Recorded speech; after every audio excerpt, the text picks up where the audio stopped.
Hello, KMA Tribe, friends, family, students. Happy New Year and welcome back. I am here today with the great Sensei Allie and very excited for this podcast interview. And first, I just want to share this everybody around the New Year's is setting new goals. And one of the ones I have is to be much more consistent with these podcast interviews this year. I'm going to try to do one a week for all 52 weeks. And so the very first of that public announcement of a very challenging goal is with the great Sensei Allie. Sensei Allie, welcome. And of course, I know, but tell us a little bit about yourself, who you are and what you do. Well, I'm Sensei Allie, as most of you guys know. I am our newest head instructor here at Krav Maga Martial Arts. I just recently was promoted to that role after I earned my second degree black belt leader in October.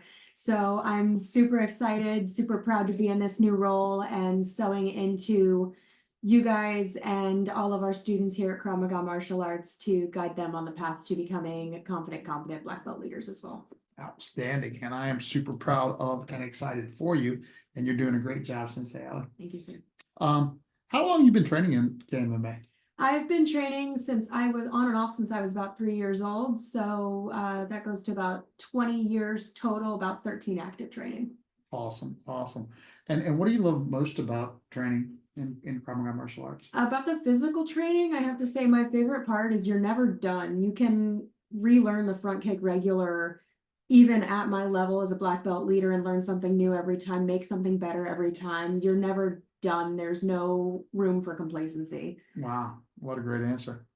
Outstanding. And you said about the physical training. So is there a second part to that answer? Absolutely. The mental training and the leadership development that we do here just sets you up for life. As a 23-year-old who's pretty new to adulthood and going off on my own into the world, just all the lessons in leadership that I've been taught, that's been sewn into me since I've been here, has helped me exponentially in my personal life, my professional life, obviously, having come into this new role recently, and I'm starting to kind of get the hang of the financial aspect of it as well. So it's definitely helped me prepare for success in every area of my life. That is awesome. And you've definitely come so far. I mean, obviously, a lot of people, and this is not one of the questions that I actually told you I would ask, so but that's how it happens. Because I thought about it as you talked about when you started, and sometimes I feel like people see our black belt leaders in the finished state of the law, the process, and they don't know what the beginning was like. Oh boy. And so they like they might be looking at their own kid and be like, oh well. So why don't you tell them a little bit about young Sensei Allie and stuff and where you come from?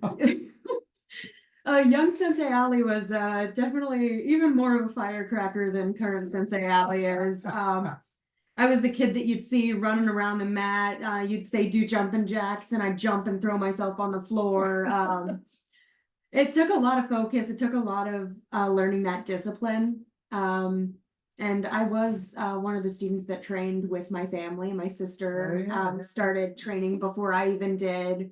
And my dad was a part of the adult program that you had when you first started as well. Yeah.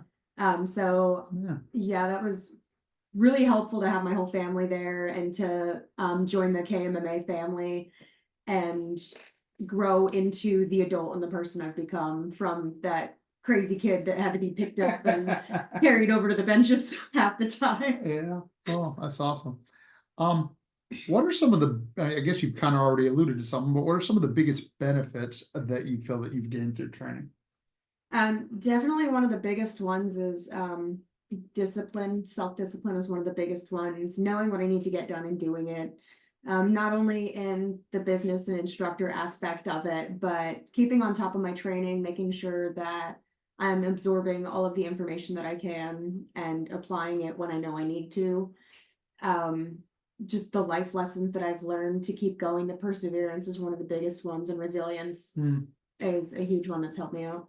One of the things, because I've had the honor of coaching you and through so many things in life, and I know generally we don't talk about this, but the one of the things that I'm really impressed with is what a positive person you are now, right? Knowing that there was some couple times in adolescence where you may have dealt with some dark thoughts and some, depression and all that, normally I say don't bring it up, right? I'd say that's probably, yeah, that's why you didn't. But on the other hand, the very fact that you are a confident, competent, and positive, like you're so positive all the time, and that you went through a period where that wasn't the case, I think speaks to, my heart just said, there's some other teenage girl that's going through that kind of Mhm. stuff, right? Like, so, um, I'm impressed with how much that has, how much you've progressed in that area, through your training.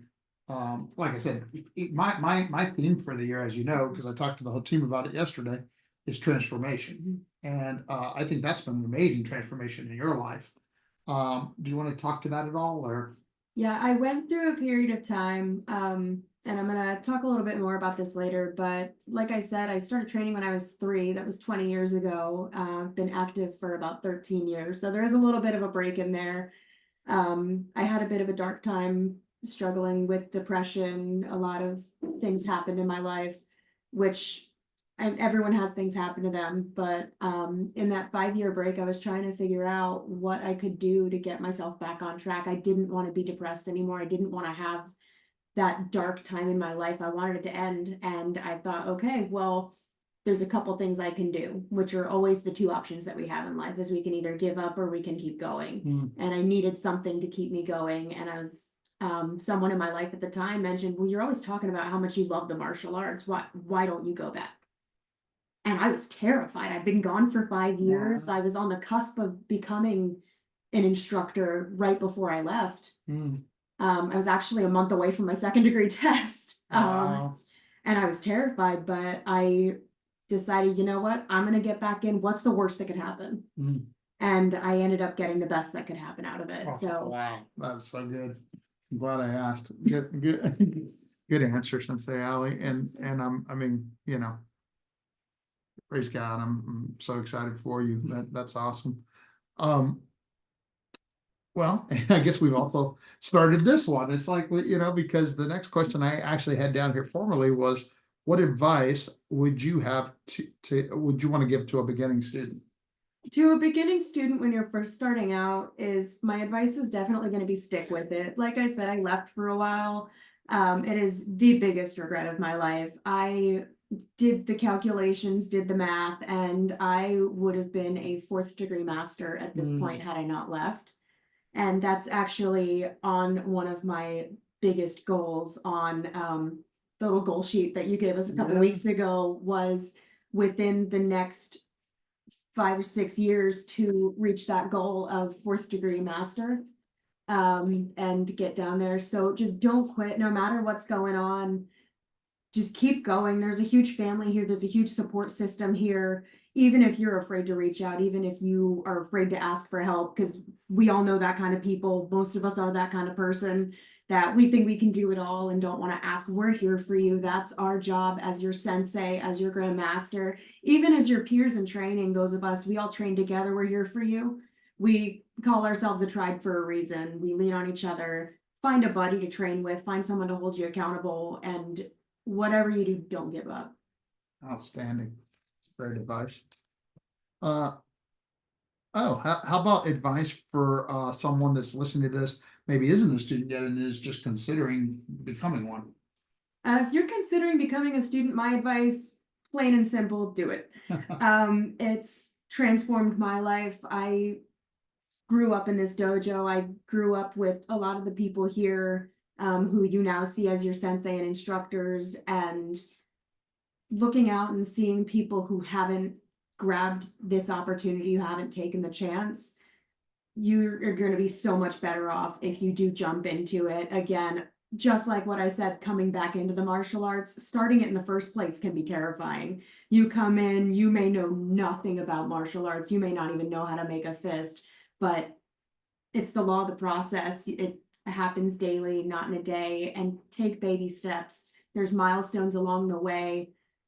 Just take the leap, just do it. Awesome. Awesome advice. So it's New Year's. What is one of your biggest goals for 2024? I have a lot of goals for 2024. The biggest one I want to hit on is I want to become fully trained in my training accountability program sheet, which for you guys, it's a sheet that says all of the things that I really need to have down in order to be a great head instructor. So I want to learn all of those. I want to get through all of it. There's different categories. There's it's what are the three? It's Well, it's tried and trained are two of them, oh, definitely. yeah. Taught, tried, trained. Taught, tried, trained. I'm on a lot of them where I've been taught almost all of it. There's only a couple that I still need to get there.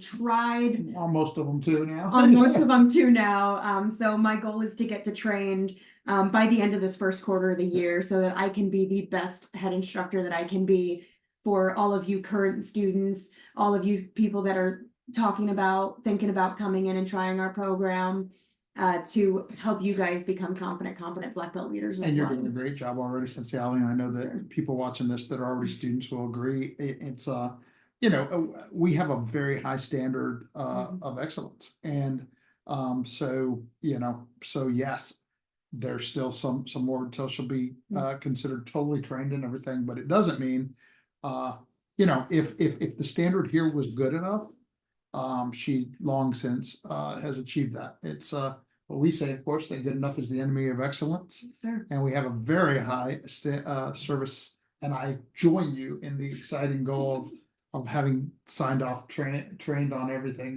by the end of the first quarter. Yes, sir. And I know I have a lot of goals. I was wondering if I could share just one more. No, yes. So another huge one, another thing that really helps us out on the journey to becoming an awesome black belt leader and awesome in anything is learning about it. So one of my goals is actually to read 12 good books this year. And by good, I don't just mean, oh, this is interesting. Right. What I mean by good is things that are going to help propel me to excellence in my personal, professional, and financial areas of my life and help me towards those goals. So that'll be about one a month, but I just put for the whole year so that That's I'm not. perfect. So I'm really excited about that. Spoken like a black belt leader. And of course, we'll be helping, you know, the reading is one of the important pillars, as you know, that I also love, but that we instill here, right? Like the love of reading, because it's one of the ways that you can learn things that you otherwise couldn't possibly learn, right? Like you get some directly from your mentors and from experience, but yeah, so much more. So the very fact that you love it so is another testament to you being a great black belt leader and really getting the program. And of course, we are even taking our reading program and our black belt leadership program even to the next level together this year. So that's going to be fun with the black belt leadership students, making their training even a little more formal. Their reading program, I mean. So, and the last, speaking of that, is what's of all the leadership lessons that you have gained here through our black belt leadership program, what would be, if you had to pick one, what would you say is your favorite? If I had to pick one, I've thought a lot about this one. This one's always been my favorite, is the 10-90 rule. Is life is 10% what happens to you and 90% how you react to it. That's the one that's always in my mind, no matter what's going on. It has to do with when I was talking about being in that dark time, I had those two options of giving up or pushing forward and figuring out a path there. And 10% what happens to you. I had a lot happen in that time, but I figured out the best reaction I could have done. And now I'm here, head instructor of the dojo, 2nd degree black belt leader, doing a podcast with Grandmaster. Just picking on all of those things. You always have a choice. A lot of people feel like life happens to them, but you happen to everything else, and you get to choose the impact that you have on everything. Wow. So Great. it's definitely my favorite. Great job, Sensei. Well, hey, listen, I'm actually gonna cut it there because that was so good. And if you're hearing this, you know, I think that you join me in recognizing that I made a good decision with Sensei Allie, because she is an amazing leader. She's a product of the product demonstration what the Black Belt Leadership Program can do. And I'm so proud of her and grateful for her that she helps sow into the next generation of Black Belt leaders today. Prepare to live, empower to lead. We'll see you back here real soon.